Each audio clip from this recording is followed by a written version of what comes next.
Welcome everyone to the award-winning podcast, Fergo and the Freak. This is episode 367 and we have some breaking news. The Canterbury Bulldogs have signed Reed Mahoney to a 4-year contract starting in 2023. He was one of their big-name recruits that they'd been going after for quite some time, and they have nabbed him. This continues a pretty rough off-season in which the club has lost Isaiah Papali'i from 2023 as well to the West Tigers, and of course they signed Paul McGregor as an assistant coach. This recruitment drive by the Bulldogs is unlike anything I've ever really seen. They've really aimed high in terms of talent. A lot of times when you see a really poor club trying to rebuild, they will sign different levels of talent. The Bulldogs have just tried to get the best of the best in a lot of different areas.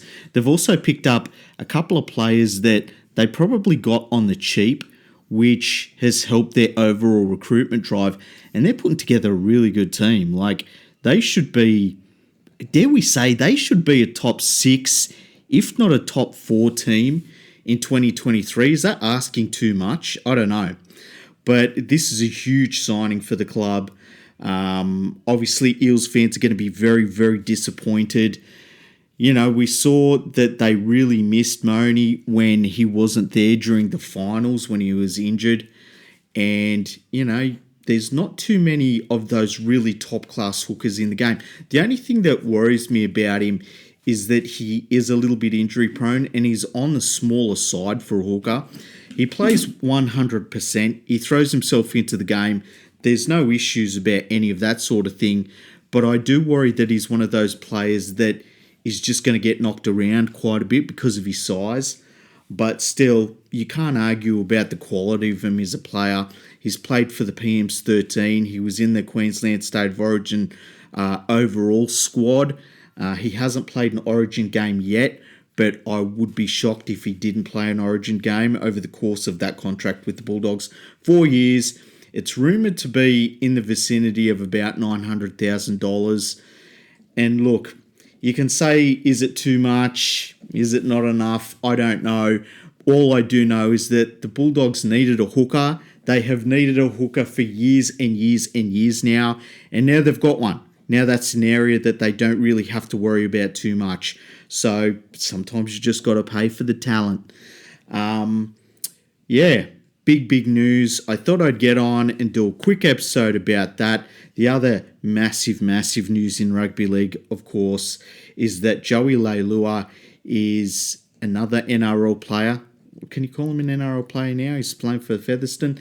Well, he has tested positive for COVID-19, unfortunately. So he was going to have a fight with Chris Hyington. I'm guessing that fight is off. So whatever that celebrity boxing match fight card was going to be, I don't know what they do with that now, whether they call the whole event off or what. But 2 massive pieces of news right there for you. And of course, we bring it to you as soon as possible on the Fergo and the Freak podcast. That's why we are an award-winning podcast. Anyway, if you want to discuss more of this, go to Twitter. You can have a chat with me. Just look up LeagueFreak. It's at LeagueFreak. There's no space between League and Freak. You can also go to LeagueFreak.com and check out my Instagram page. It's The Glorious LeagueFreak. No spaces. Give me a follow on there. I put up all sorts of random stuff, and a lot of it's not even rugby league related. Anyway, we will be doing a lot more about this in the coming days. We're going to have some guests on to talk about this and other off-season moves and non-moves by the Parramatta Eels. And we'll get someone from the Bulldogs side as well, get them on, and we'll talk about their recruitment drives and things like that. Anyway, thank you for listening. This has been the latest breaking news. Thanks to Fergo and the Freak.